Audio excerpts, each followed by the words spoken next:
Hello everyone, welcome back to my YouTube channel Look and Learn ACO Future.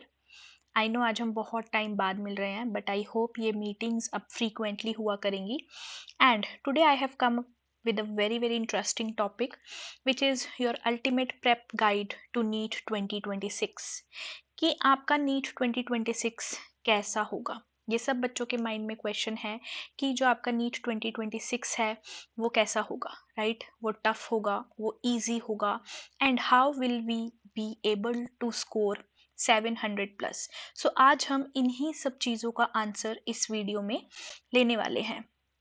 So without any further delay, let's start with the video. Now, first is NEET 2026 Biology. What is new and what matters the most? क्या नया आया है and क्या सबसे ज़्यादा matter करता है? तो सबसे पहले यहाँ पर जो आपको पता होना चाहिए that is your syllabus shift. आपको पता है एनसीईआरटी ने लास्ट 2-3 ईयर्स से कुछ चैप्टर्स को डिलीट कर दिया है, कुछ टॉपिक्स को with in the chapter delete कर दिया है। जैसे अगर आप +1 की बात करें तो पहले एनसीईआरटी के में हमारे पास थी 22 chapters but now these chapters are reduce to only 19। ऐसे ही अगर आप क्लास +2 की बात करते हैं तो पहले हमारे पास टोटल चैप्टर्स 16 थे but now you are left with only 13 chapters. अब हालांकि क्योंकि सिलेबस कम हो गया है सो इसीलिए हमें अपनी तैयारी को और स्ट्रॉन्ग करने की ज़रूरत है because you know I also know we everybody know कि दिन पर दिन कॉम्पिटिशन इज इंक्रीजिंग। सो सबसे पहले जो मैंने आपको बात बताई you must know about syllabus shift. किस चैप्टर में से क्या चीज़ें डिलीट हुई हैं, क्या चीज़ें वहाँ पर ऐड की गई हैं, किन चीज़ों पर आपको फोकस करना है। जैसे अगर आप बायोलॉजिकल क्लासिफिकेशन की बात करते हैं तो वहाँ से जो three domains of life topic है now that is dropped, so entirely the focus shifts to 5 kingdom classification। अब जब यहाँ हम 5 kingdom classification की बात कर रहे हैं so let's talk about who gave the 5 kingdom classification। So we all know this was given by a scientist whose name is R.H. Whitaker। इन्होंने क्या किया था, इन्होंने सभी organisms को 5 kingdoms में बांटा था। कौन कौन से वो kingdoms थे? Kingdom Monera, Kingdom Protista, Kingdom Fungi, Kingdom Plantae and Kingdom Animalia। So we must be aware of all these divisions and changes which are coming into the syllabus along with time। Now coming to high stakes, what do you mean by high stakes? आपको पता है आपका जो paper आता है that is of 720 marks। उस 720 marks को three parts में आप डिवाइड कर सकते हैं। One is for 50%, other is of 25 and rest is of also 25। इस 50% मार्क्स में आपको मिलती है bio, 25 is chemistry, rest 25 is physics। So out of 720, bio alone consists of 360 marks, 180 is for chemistry, 180 is for physics। तो आप यहाँ से खुद देख सकते हैं कि बायो के मार्किंग वेटेज कितना ज़्यादा है। तो अगर आप खुद को बायो के लिए स्ट्रॉन्ग कर रहे हैं so you must be aiming for 360 on 360 in biology. अगर आप ये एम करेंगे तभी आप फिजिक्स केमिस्ट्री में if you are scoring 150 then also it should be somewhere fine for you to score 360 on 360 and then आप अगर 150 ले रहे हैं तो आप कहीं ना कहीं सिलेक्शन में खुद को कंसीडर कर सकते हैं। Last but not the least the point which I tell all my students and जो सबसे ज़्यादा इम्पॉर्टेंट है बट स्टिल बच्चे इसका ध्यान नहीं रखते हैं वो क्या है कि आप लोग एनसीईआरटी पढ़ते नहीं हैं and you run after help books. Dinesh पढ़ेंगे, मिलेनियम या फिर प्रदीप्स पढ़ रहे हैं या और दुनिया जहान की बुक्स पढ़ रहे हैं। बेटा Y? Your religious book, I would say religious book for NEET is NCERT। आपको NCERT को पूजना चाहिए। NCERT का हर टॉपिक आपको बहुत अच्छे से मेमोराइज होना चाहिए, उसके एग्जाम्पल्स, उसके एक्सेप्शंस एंड ऑल दैट। अगर वो आपको नहीं याद है, वो आपको नहीं समझ में आया, आप हेल्प बुक्स की तरफ भाग रहे हैं, देन आई एम सॉरी, आपका सिलेक्शन थोड़ा टफ हो सकता है, right? Then you must now switch yourself to a term called selective reading। Now tell me what is selective reading? Selective reading क्या है कि आप पिक एंड निक कर रहे हैं कौन सा टॉपिक किस चैप्टर में आपके लिए पढ़ने के लिए इम्पोर्टेंट है और कौन सा टॉपिक पढ़ने के लिए इम्पोर्टेंट नहीं है, राइट? ऐसा नहीं है कि आप सब कुछ पढ़ रहे हैं आंखें बंद करके, तो this is not good. You must pick out selective topics which are good and which must be done for your need preparation. जैसे अगर आप बात करते हैं बायोलॉजिकल क्लासिफिकेशन की, this is chapter in class 11 biology, तो वहाँ पर सबसे इंपॉर्टेंट क्या है आपके 5 किंगडम क्लासिफिकेशंस. अभी हमने बात की थी 5 किंगडम क्लासिफिकेशन किसने दिया था, this was given by R H Whittaker. तो उन्होंने सभी ऑर्गेनिजम्स को 5 किंगडम्स में बांटा था. Monera is prokaryotic unicellular organisms जैसे इकोलाई. प्रोटिस्टा की एक खास बात है, इसमें यूनिसेल्युलर ऑर्गेनिजम्स हैं but they are eukaryotes, example amoeba. Fungi consist of decomposers. अब यहाँ पर भी एक एक्सेप्शन आप पढ़ते हैं. All the fungi they are multicellular organisms except one fungi. Can you tell me which is that? That is yeast, जिसे आप बेकर्स यीस्ट भी बोलते हैं एंड जिसका साइंटिफिक नेम है Saccharomyces cerevisiae. That is the only fungi which is unicellular and not multicellular, so that is exception. Common example से ज़्यादा आपसे एक्सेप्शंस एग्जाम में पूछी जाती है, ठीक है. प्लांट है, आपको पता है ऑटोट्रॉपिक ऑर्गेनिजम्स हैं, ये अपना खाना खुद बनाते हैं because they have chlorophyll. So with the help of a process called photosynthesis they are able to prepare their own food. And last you are left with Animalia, जिसमें हम आते हैं. We can not prepare our own food, we depend on others for the food, so we are heterotrophic. And हम multiple cells से बने हुए हैं, so we are multi cellular. जैसे आपको यहाँ पर कुछ क्वेश्चन पैटर्न्स दिए हुए हैं जो आप एक्सपेक्ट कर सकते हैं. जैसे कोई ऑर्गेनिज्म दे देंगे, आपसे पूछेंगे किस किंगडम से बिलोंग करता है. Now here in this PPT I am not only talking about NEET, I am also talking about your CBSE board exams which you have to attempt. Then आपके पास डायग्राम बेस्ड आइडेंटिफिकेशन आ सकती है, जैसे bacterial shapes की, rod shape, spiral shape, इन सब की आपको शेप दे देंगे. आपसे पूछेंगे कौन सा है, कुकाई है, बेसिलाई है, स्पायरेला है, ठीक है. Then fungal structures, what is hyphae, what is mycelium, ये सब आपको पता होना चाहिए. We are talking just about the chapter biological classification. Then you must know how can you differentiate between prokaryotes and eukaryotes, right? So next is what is a focus area in classification and what common mistakes you have to avoid. सबसे पहले Monera versus protista confusion. जैसा मैंने आपको बताया, Monera is unicellular prokaryote, protista is unicellular eukaryote. Now you must know what is prokaryote. Pro means होता है primitive, karyote मतलब होता है nucleus.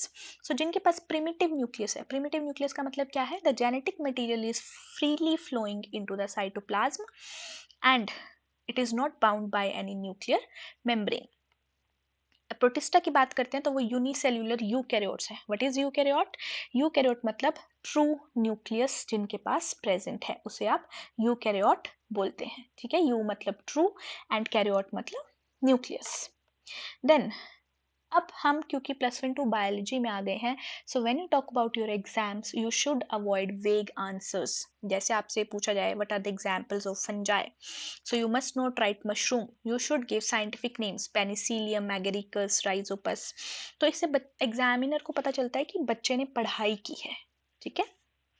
दूसरा क्या है, आप बच्चे जब भी साइंटिफिक नेम्स लिखते हैं, you do not follow the rules of binomial nomenclature. हम सब ने क्लास 11 में कुछ रूल्स पढ़े हैं ऑफ राइटिंग साइंटिफिक नेम्स जिन्हें आप बाइनोमियल नोमेनक्लेचर कहते हैं, and these rules were given by Karl Linnaeus, right. So you must follow those rules. और ये छोटी छोटी बारीकियाँ ही होती हैं जो आपको बाकी बच्चों से अलग बनाती हैं. You must keep your self out of the outdated content trap. जो चीज़ें डिलीट हो गई हैं आपको उन पर अब फोकस नहीं करना है. इंस्टेड जो चीज़ें हैं you must focus on those things, ठीक है. Now next is what are the other crucial NEET 2026 biology topics which you must master. So आपके पास कौन से ऐसे टॉपिक्स हैं, जैसे बायोमोलिक्यूल्स हैं, बहुत डरते हैं बच्चे इससे. मैम स्ट्रक्चर है, मैम ये है, मैम केमिस्ट्री है, मैम नहीं याद होगा. बेटा आसान है. Again here comes the concept of selective study. आप स्ट्रक्चर्स पढ़िए, प्यूरिन, पायरिमिडीन, आरएनए, डीएनए, इन सब के फंक्शंस, देन एंजाइम्स कैसे कैटलिस्ट की तरह काम करते हैं, what is activation energy, carbohydrates as energy source, lipids.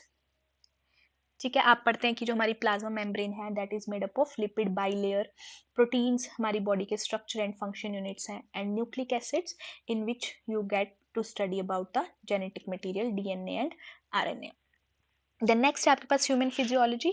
पहले हमारे पास एक एडिशनल चैप्टर हुआ करता था विच इज डाइजेस्टिव सिस्टम, वो अब डिलीट हो गया है। So you must have knowledge about circulatory, respiratory, excretory and your endocrinology, जिसमें आप डिफरेंट हार्मोन्स का रोल पढ़ते हैं। Then you have genetics and evolution. इसमें आप क्या पढ़ते हैं, मेंडल के 3 लॉज पढ़ते हैं, उसके मोनोहाइब्रिड, डाईहाइब्रिड क्रॉस पढ़ते हैं। Then molecular basis of inheritance में आप डीएनए का डबल हेलिकल स्ट्रक्चर पढ़ते हैं, म्यूटेशंस पढ़ते हैं, क्रोमोसोमल डिसऑर्डर्स पढ़ते हैं, down syndrome, Klinefelter syndrome. Evolution में आप डार्विन का नेचुरल सिलेक्शन प्रिंसिपल पढ़ते हैं, हार्डी वीनबर्ग इक्विलिब्रियम पढ़ते हैं, P+Q=1, उस पर छोटे मोटे न्यूमेरिकल्स आपको आने चाहिए। नीट में वहां से हार्डी वीनबर्ग प्रिंसिपल से क्वेश्चंस आ सकते हैं, right. So now we have some sample expected questions जैसे this you can consider for NEET also and for CBSE exams also। endocrinology से मान लो कि which hormone causes hyperglycemia, so answer can be cortisol from adrenal cortex। which tissue transports water in plants, ये आपको पता है xylem। Cell biology से है what is the site of oxidative phosphorylation, so it is mitochondria। and which kingdom does amoeba belong to, protista। अब यहाँ से आपको सिर्फ आंसर्स नहीं याद करने हैं, जब भी आपसे कोई क्वेश्चन पूछा जाए आपके माइंड में उस क्वेश्चन से रिलेटेड पूरा कॉन्सेप्ट आ जाना चाहिए। जैसे आपने हाइपरग्लाइसीमिया सुना, आपके दिमाग में आना चाहिए हाइपर ज़्यादा, ग्लाइसीमिया ग्लूकोज कब होता है, डायबिटीज टाइप 2 में होता है, उसको डायबिटीज मेलाइटस कहते हैं। कौन हमारी बॉडी में ग्लूकोज को कंट्रोल रखता है, इंसुलिन कंट्रोल रखता है। सो पूरी आगे पीछे वाली स्टोरी आपके माइंड में आ जानी चाहिए, तभी टॉपिक्स पढ़ने का फायदा है, right? So let's move to the next slide। What is a strategy to ace NEET Biology 2026? आपको practice practice practice and practice करनी है। जितने मॉक टेस्ट, जितने आप प्रैक्टिस पेपर्स करेंगे उतना ही आप एस करेंगे। सब पढ़ना भी है, पढ़ने के साथ साथ you must focus on practice. Then timed simulations का मतलब क्या है, मान लीजिए आप कोई पेपर अटेम्प्ट कर रहे हैं, mock test, so you must keep a stopwatch with you. तो उसमें 3 घंटे का टाइमर लगाइए, चाहे आप नीट का पेपर सैम्पल पेपर अटेम्प्ट कर रहे हैं, चाहे आप सीबीएसई का सैम्पल पेपर अटेम्प्ट कर रहे हैं, 3 घंटे का टाइमर लगाइए। देन देखिए कि मैं 3 घंटे में what percentage of paper I am able to cover. क्या मैं 3 घंटे में अपना टाइम इक्वली डिस्ट्रीब्यूट कर पा रहा हूँ, क्या मुझे पता है किस क्वेश्चन को मैंने कितनी वेटेज देनी है। नहीं आ रहा तो अभी उस क्वेश्चन को छोड़ दो, आगे बढ़ो, फिर आएंगे पीछे, जब थोड़ा माइंड हल्का हो जाएगा फिर हम उस क्वेश्चन को करेंगे। देन नेक्स्ट है, this is for CBSE exams basically. Biology is all about diagrams. अगर आप डायग्राम्स नहीं बना रहे हैं तो आप स्कोर नहीं कर सकते हैं, ठीक है। और डायग्राम्स बनाने का मतलब ये नहीं है कि आप 1 घंटा डायग्राम में लगा रहे हैं, बेटा diagrams should be made with running hand, ठीक है। रफ डायग्राम बनाने हैं, आपको सिर्फ अपने टीचर को अपना आइडिया समझाना है कि मुझे आता है, right. Then you must use mnemonics for the study of biology, आपके लिए बायो बहुत आसान बन जाएगी। What are the resources to boost your preparation? So you have many resources in today's world। जैसे आपके पास बहुत सारी ऐसी बुक्स हैं जो आपको चैप्टर वाइज मॉक टेस्ट देती हैं, कंप्रीहेंसिव मॉक टेस्ट देती हैं, आपको वो करने चाहिए। एनसीईआरटी बेस्ड एमसीक्यू पीडीएफ्स मिल जाती हैं आपको फॉर फ्री, क्लास 11-12 की आप डाउनलोड कर सकते हैं, उन्हें कहीं पर भी प्रैक्टिस कर सकते हैं। आपको वीडियो लेसन्स मिलते हैं बहुत सारे प्लेटफॉर्म्स पर, जैसे यूट्यूब हो गया, Unacademy, PW, and there are many many other platforms which are serving you for free for NEET coachings, ठीक है। Then why you must focus on specific questions. सबसे पहले आपको ये पता होना चाहिए कि आपके नीट में there is 0.25 of the negative marking, 1/4 की आपके पास नेगेटिव मार्किंग है। अगर आप एक क्वेश्चन सही कर रहे हैं तो आप 4 मार्क्स गेन कर रहे हैं। अगर अगर आप एक क्वेश्चन गलत कर रहे हैं तो आप उसी 4 में से 1 मार्क गवा भी रहे हैं। सो बेटा the key to score good is to have patience. ये नहीं सोचना कि यार शायद ये आंसर हो सकता है। जहां मन में शायद आ जाए वो क्वेश्चन आपने छूना नहीं। जहां आपको पता है यही आंसर होगा वही क्वेश्चन आपने अटेम्प्ट करना है, राइट। देन लास्ट है, what are the final takeaways. So when you talk about final takeaways, आपको पता है you have to prepare smart, you have to score high, and I know you all will score very very high, and it is never too late to start your preparation. अगर आज से भी आप अपनी preparation start करते हैं, you will score good marks and you all can be a doctor. ठीक है। करना क्या है, कोर टॉपिक्स पढ़ने हैं, इधर उधर के टॉपिक्स पढ़ने की जरूरत नहीं है। करंट टॉपिक्स के साथ, करंट सिलेबस चेंजेस के साथ आपको अपडेटेड रहना है। रेगुलरली आपको एनसीईआरटी की साइट विजिट करती रहनी है ताकि आपको नॉलेज मिलती रहे। Then your practice should be consistent. ऐसा नहीं है कि आज एक मॉक टेस्ट दे दिया, अब आप एक महीने बाद मॉक टेस्ट देंगे, no. You should be consistent, but speed के साथ साथ एक्यूरेसी भी होनी चाहिए, ठीक है। आगे दौड़ पीछे छोड़ वाला काम नहीं होना चाहिए। एंड आपको अपने आप को कॉन्फिडेंट बनाना है ताकि आप एग्जाम हॉल में जाकर you are very very confident that I will be a doctor. आपको अपने आप को हर रोज सुबह वाइट कोट में इमेजिन करना है कि आप बैठे हैं डॉक्टर की सीट पर, आपने वाइट कोट पहना हुआ है, डॉक्टर्स कोट, आपके गले में स्टेथोस्कोप है, एंड आप इमेजिन कर रहे हैं कि पेशेंट्स की लाइन लगी हुई है आपको दिखाने के लिए, ठीक है। जब आप यूनिवर्स से चीज़ें मैनिफेस्ट करते हैं तो यूनिवर्स भी आपको वो चीज़ें ज़रूर देता है। So your success depends not on cramming but on strategic consistent preparation. Every practice session moves you closer to your medical career goals. So, even there is no word which says I can't, I can do it, right? So, this was it for this session. For the next session, I will be bringing you what are the expected NEET 2026 questions from your chapter number 1 of class 12 biology, which is sexual reproduction in flowering plants. Thank you so much for watching. See you in the next session.